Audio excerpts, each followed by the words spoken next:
আসসালামু আলাইকুম। প্রিয় দর্শক, দেশের যে আছে, এখন যদি আপনি প্রশ্ন করেন যে এই মুহূর্তে দেশের সবচেয়ে বড় সংকট কোনটি, আপনি নির্দ্বিধায় যে উত্তরটা পাবেন এবং আপনি নিজেও যেটা ভাবছেন সেটা হচ্ছে জ্বালানি তেলের সংকট। জ্বালানি তেলের সংকট এই মুহূর্তে এমন একটা অবস্থায় পৌঁছেছে যে এটাকে ভাষায় প্রকাশ করা যাবে না। আপনি যদি যে কোনো একটা পেট্রোল পাম্পের পাশে দিকে তাকান, আপনি দেখবেন যে সারি সারি লম্বা মোটরসাইকেল কিংবা প্রাইভেট কারের লাইন। দেখুন, আমাদের দেশের অনেক গাড়ি, মানে ম্যাক্সিমাম গাড়ি যেগুলো বড় বড় গাড়ি আছে, এগুলো চলে সিএনজিতে। বাস বলেন, ট্রাক বলেন, প্রাইভেট কার বলেন, এগুলো প্রায় সবই সিএনজিতে চলে। তো এত গাড়ি সিএনজিতে চলার পরও যে কয়েকটা হাতে গোনা কয়েকটা প্রাইভেট কার অথবা মানে আনুপাতিক হারে ধরলে অথবা মোটর সাইকেলগুলো, এগুলো চলে পেট্রোল, অকটেন অথবা ডিজেলে।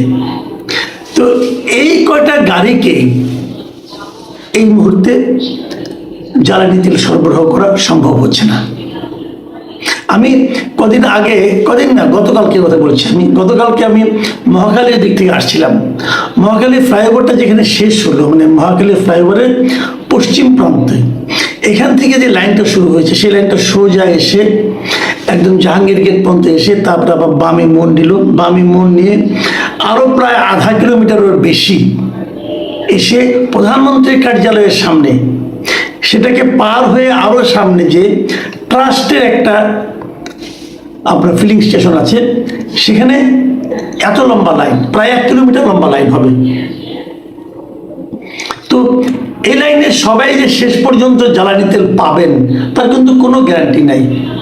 এমন অনেকে আমাকে বলেছেন যে প্রায় 3 ঘন্টা লাইনে থাকার পর, মানে একদম চূড়ান্ত জায়গায় পৌঁছার 10-15 মিনিট আগে জানানো হয়েছে তেল শেষ হয়ে গেছে। এরকম ঘটনা কিন্তু অনেক পাম্পে ঘটছে।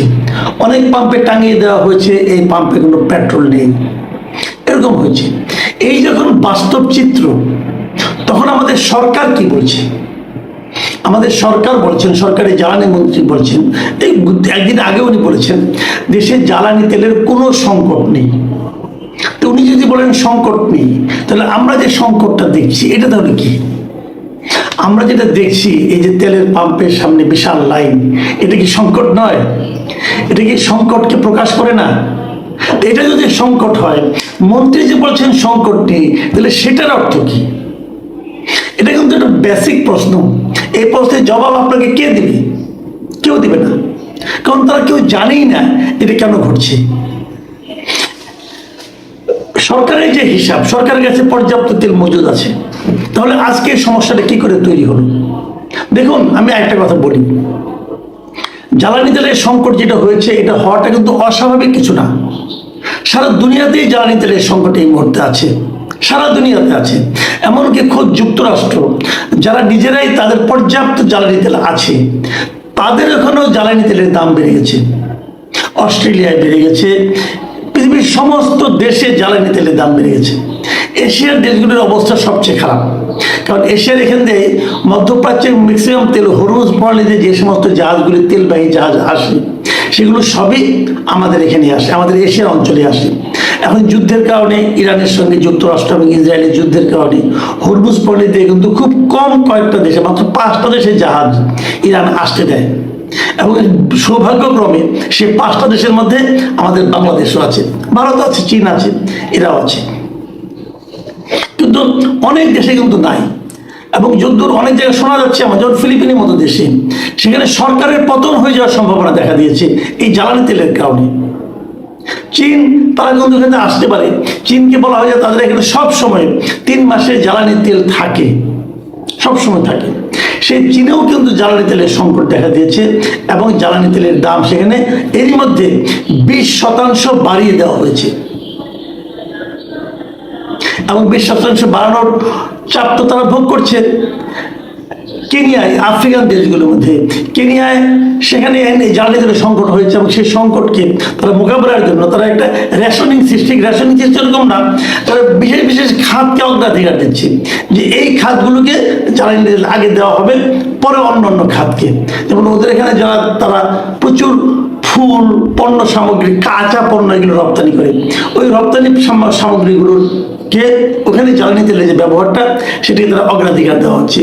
নাইজেরিয়ার কথা ধরেন, নাইজেরিয়া কিন্তু নিজেদেরই প্রচুর তেল আছে, তেলের খনি আছে, কিন্তু ওনাদের সমস্যা হলো ওনাদের এই তেলকে প্রক্রিয়াজাত করার জন্য কোনো প্ল্যান্ট নাই, মানে রিফাইনারি প্ল্যান্ট নাই। না থাকার কারণে ওনারা তেল এই মানে ক্রুড অয়েল তারা বাইরে রপ্তানি করে দেয়, করে আবার বাইরে থেকে তারা তেল নিয়ে আসে।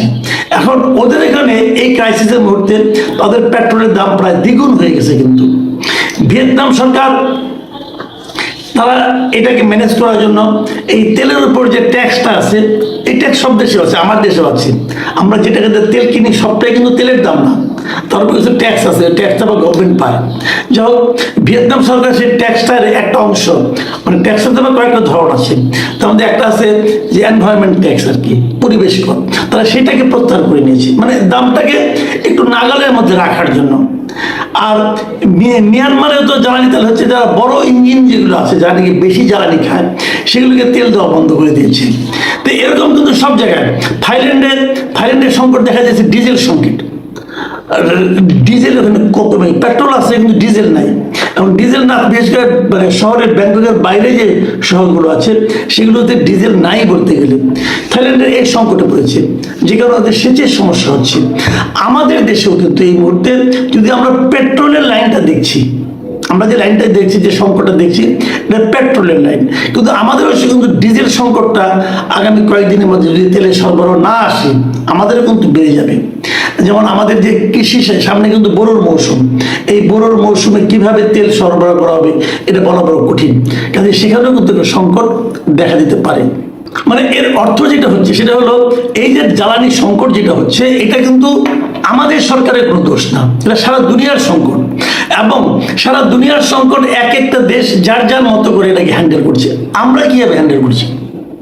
যদি সত্য কথা বলতে হয় তাহলে আমরা হ্যান্ডেল করছি পুরো জিনিসটাকে কিছু অসাধু ব্যবসায়ীর হাতে ছেড়ে দিয়ে তাদেরকে এখানে কৃত্রিম সংকট তৈরি করার সুযোগ দানের মাধ্যমে আমরা এই সংকটটাকে এনজয় করছি অথবা হ্যান্ডেল করছি। কি বলবেন আপনি?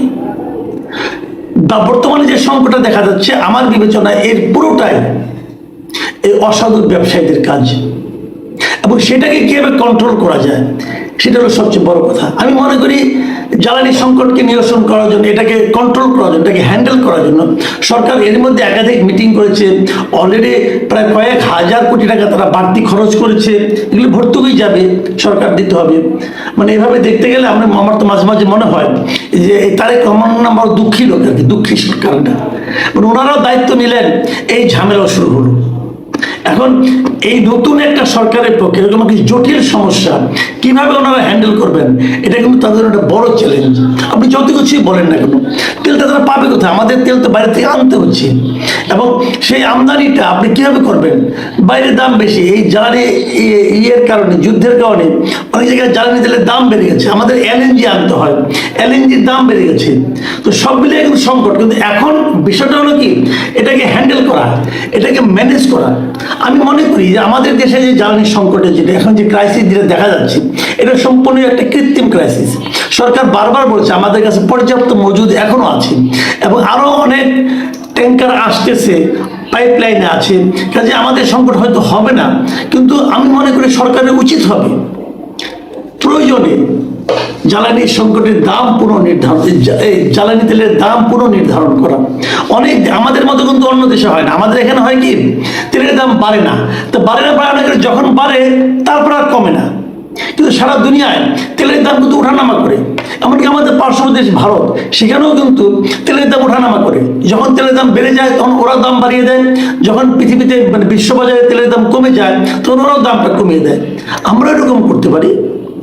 আমি মনে করি সরকারের এই মুহূর্তে যেটা উচিত, যেটা সেটা করতে পারে, একটা সার্টেন টাইমের জন্য, ধরা যাক বলে দিবে 1 মাসের জন্য আমরা দামটা পুনর্নির্ধারণ করলাম। এক মাস পরে যদি দাম কমে আমরা আবার কমিয়ে দেবো, যদি বাড়ে আরো বাড়িয়ে দেবো। যদি একবার সময়সীমা নির্ধারণ করে তাহলে দামটাকে পুনর্নির্ধারণ করতে পারে।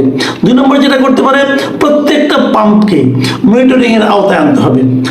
এই কারণে তারা যে পরিমাণ তেল এখানে দিচ্ছে ঠিক সেই পরিমাণ তেল তারা বিক্রি করছে কিনা তার একটা কঠিন হিসাব তারা নিতে পারে।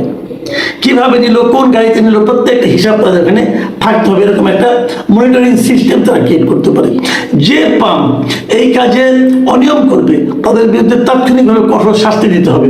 অলরেডি সেই শাস্তির প্রক্রিয়া কিন্তু শুরু হয়ে গেছে। অনেক পাম্প মালিকের বাড়িতে আন্ডারগ্রাউন্ডে এরকম জ্বালানি তেল, অনেক তেল মজুদ পাওয়া গেছে, তাদের বিরুদ্ধে অ্যাকশন নেওয়া হচ্ছে। সরকারকে দেখলাম তারা বেশ কঠিন অ্যাকশন নিচ্ছে, এই অ্যাকশনগুলো নিতে হবে। আরেকটা দেখলাম খুব সুন্দর, আমার ভালো লাগছে যে একটা পুরস্কার ঘোষণা করেছে যে যদি তারা মজুদদারকে ধরিয়ে দিতে পারে তাহলে তার পুরস্কার দেওয়া হবে। এইভাবে যদি অগ্রসর হয় তাহলে আমি মনে করি আমাদের তেলের দামও, আমাদের তেলের সংকটটাও আমরা হয়তো নিয়ন্ত্রণে রাখতে পারবো। আমি জানি না সরকার এটা কীভাবে হ্যান্ডেল করবে, কিন্তু এটাই কিন্তু সরকারকে ভোগাবে। সরকার যদি এই জিনিসটাকে একটু ভালোভাবে হ্যান্ডেল না করতে পারে এটা কিন্তু আখেরে আমি মনে করি বড় ধরনের একটা বিপর্যয় তৈরি করবে। আরেকটা কথা বলতে শেষ করতে চাই, সেটা হলো কথা বলতে গিয়ে সতর্কভাবে কথা বলতে হবে। এই যে আজকে যে ক্রাইসিসটা, এই ক্রাইসিস শুরু কিন্তু এই জ্বালানি মন্ত্রী করেছেন। উনি আরো 10-12 দিন আগে হঠাৎ করে একদিন রেশনিং সিস্টেম চালু করে দিয়েছেন। ওই রেশনিং সিস্টেমে চালু করার মাধ্যমে রেশনিং তো হয়নি, মানুষের মধ্যে আরো আতঙ্ক তৈরি হয়েছে। এই ধরনের আতঙ্ক তৈরি করে এমন কথাবার্তা যত কম বলা যায় ততই ভালো হবে।